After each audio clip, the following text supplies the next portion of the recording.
We got a brand new hour of CBS Sports HQ. I'm Haley Sutton, and we are counting down to football. We're officially 100 days away from the start of the 2025 NFL season. The reigning champion Eagles will kickstart the prep today with OTAs getting underway. They'll also kick us off September 4th when they welcome in America's team to the city of brotherly love. But they'll roll out a new team that looks a little different from that Super Bowl championship team from just a few months ago. In fact, a lot of teams across the league are reestablishing their identities going into that new season. A lot of familiar names settling into some new digs, including several quarterbacks. Sam Darnold, Geno Smith, yeah, they're in new places. We're going to get into some QB battles later in the show. But before we do so, let's take a look at some of these new locations. And to do so, we've got our NFL crew in here. It is May, gentlemen, and we are already talking NFL football. Got Kyle Long and Pete Prisco. I'm all tangled up in this chair. But we're going to start our conversation, guys, with Sam Darnold, a guy who revitalized his career, what was this, a year ago when he was out in Minnesota, at least until the final few weeks of that revitalized career. So when we're talking about Sam Darnold being in a new place out in Seattle, gentlemen, and Pete, I'll come to you first here, kind of lost some of the weapons as well that we've seen out in Seattle. What can you expect out of Sam Darnold here? Well, you hope what you expect out of Sam Darnold is a rejuvenated Sam Darnold, not the guy that was before that, Sure. Not the guy we saw in the last couple weeks of the season. And there's always concern with guys like that. Was what we saw the real Sam Darnold, was that a mirage? And I think that's the question we're going to have to ask as we go into this season for the Seahawks. Look, he did a lot of really good things last year, but he also had an ideal situation. He has one of the best offensive minds coaching that team. He has a great quarterback coach in McCown. He's got the unbelievable weapons on the outside to throw the football to, and they could run the ball a little bit. So you wonder if he's going to be the same guy. Because usually in this league, you are what you are. And we saw early in his career, he looked like he was a failure. I won't say he won't be that bad this year, but I wonder if he's going to be as good as he was a year ago. You say you are what you are, and I agree to a certain extent, but I also believe this about the National Football League. You get what you deserve. And Sam Darnold went out last year, and as you so eloquently said, he rejuvenated his career. He had a renaissance, but I also have to weigh into the account that he had a tremendous setup in terms of receivers, offensive line, the defensive coordinator is great, and obviously Kevin O'Connell, brilliant. I don't think he's able to replicate that in Seattle. They just don't have the manpower that they did have in Minnesota. And they have the offensive line questions that are a big concern. And we saw when the offensive line struggled late in the year for Minnesota, he had struggles. Yep. Yeah, a lot of struggles, but hopefully we see more of the good with Sam Darnold than we did the bad. We did see him have the most wins for a quarterback with the 4th most passing touchdowns in a first season with the team. So there is some excitement there when there comes to Sam Darnold. To your point, though, just going to depend on which one we get. If we talk about Seattle, though, of course, they moved on from Pete Carroll a few years ago, and yet here he is still coaching, the oldest coach in the NFL, and he's taken his talents down to Las Vegas.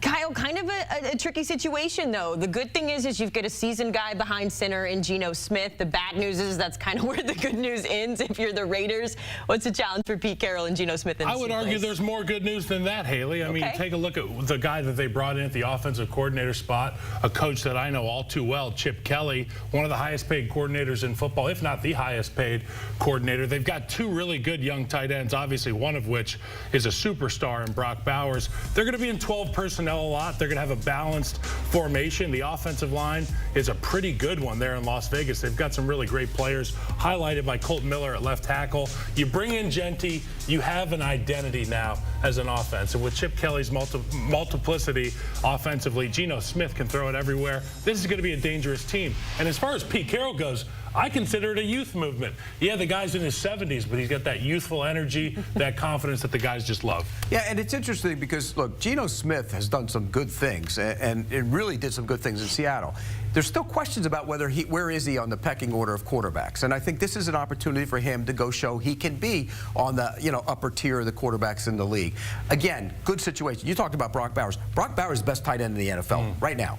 He's going to be the best in the NFL this year. I don't think there's any question about that. Kittle's more complete because he blocks, and Bowers isn't a great blocker. He's a willing blocker, but he's not a great blocker. But I think this is the best tight end. If you ask anybody in the league right now, give me one tight end, you'll take Brock Bowers. Maybe Genty. If Genty's special, He's a special running back. And for me to sit here and praise a running back, you guys know that. That's something I usually don't do. He's a special kid. They're going to be able to run the ball. We know that's what Pete Carroll wants to do. We know that's what Chip Kelly wants to do, even though he puts a bunch of formations in there and does some crazy stuff. He wants to run the football. Yep. They will run the ball. I think this team is interesting. If Geno Smith can play to a certain level, they might be a team that could, yeah, they're going to be feisty. As you look there at the additions and the subtractions that the Raiders had to deal with this offseason, kind of a sneaky team that's been dominated. That division, I should say, of course, has been dominated by the Kansas City Chiefs, so we'll keep our eye on that. By the way, Pete Carroll turning 74 on September 15th. So getting up there in age, but man, is he still rolling. I'll be sitting in this seat when I'm 70. Still chewing the hell out of that gum. I was going to say, how long will Pete be here hanging out until you're 74? All right.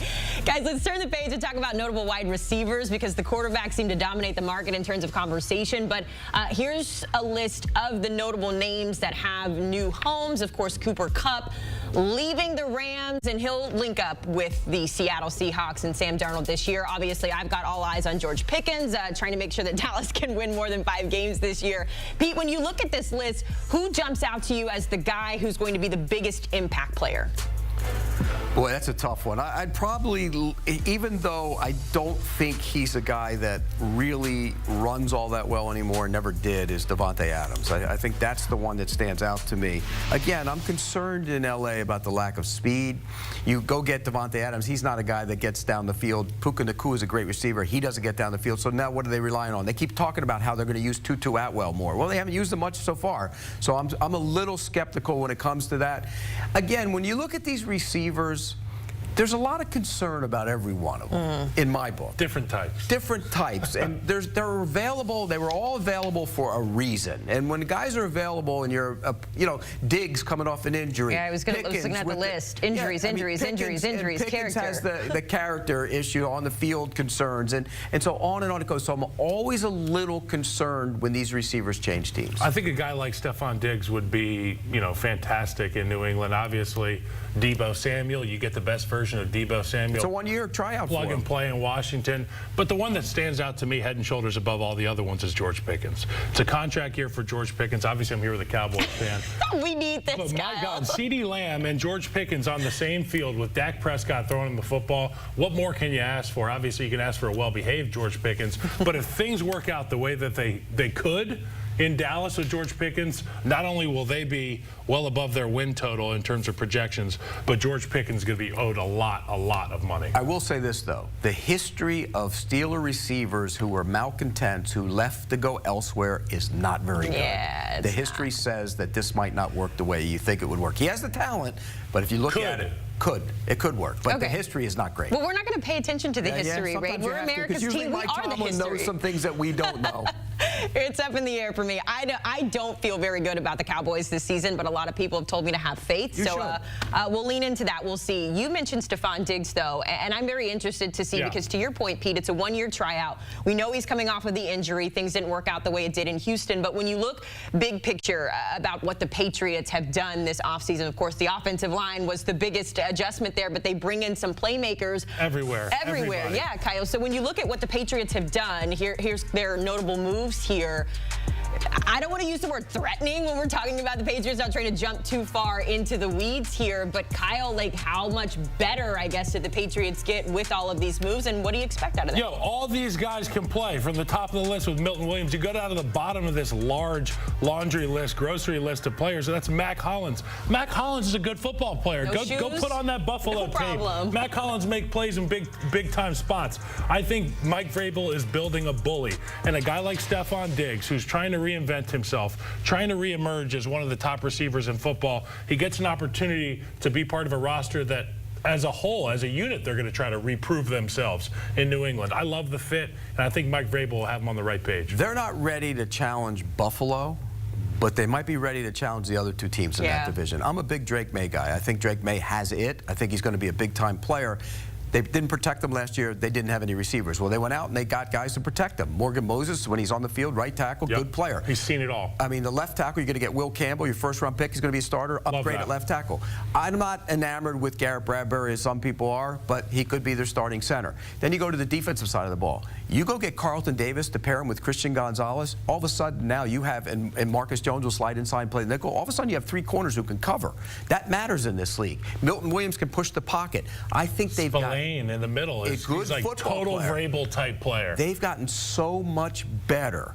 Now, are they ready to push Buffalo? No, but they are ready to push the other 2 teams in that division. I don't know if any of the teams in that division are ready to push Buffalo with what we've seen out of the Jets and the Dolphins this offseason. So that division still up for grabs behind Buffalo. We know that that division runs behind the Bills. Let's get to your specialty and your team, the Chicago Bears.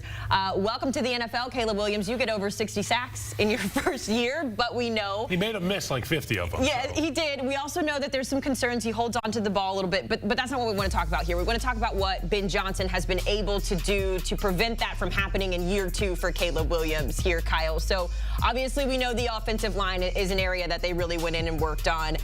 What else have they done, and where's your confidence level for Caleb Williams, especially when, I know you don't like talking about it, but that book that is coming out about Caleb and all the drama that comes with that. You know I can't I know, and I didn't want to bring it up, but I only say it just because of what's coming into play. Which is why I really like this picture here, because it's Joe Thuney, Drew Dalman, Jonah Jackson.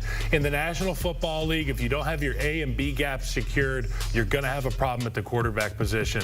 So that in conjunction with the fact that it was obvious that Caleb Williams held onto the ball for too long in the pocket and took a lot of self-inflicted wounds in the pocket. I think Ben Johnson's #1 job is to get through to this young quarterback and have him understand the sense of urgency of being on time and in rhythm with the offense. That's when the big plays happen. That's when the good stuff happens, when you're on time and rhythm. When you hold it too long, that's when it goes bad. The meat goes bad, nobody can eat. So for Caleb Williams, lean on the guys they brought into the building. Trust your skilled receivers on the outside and your first-round pick, Colston Loveland at tight end, and get rid of the damn football, and you'll see a lot of success in Chicago. I love what they've done. I still have questions about what they've done, and I'll start with the interior of the offensive line. Jonah Jackson was not very good. Didn't play much last year. I mean, they tried to got beat out. And he tried to make him a center, and it didn't work out when he played center either. So there's concern there.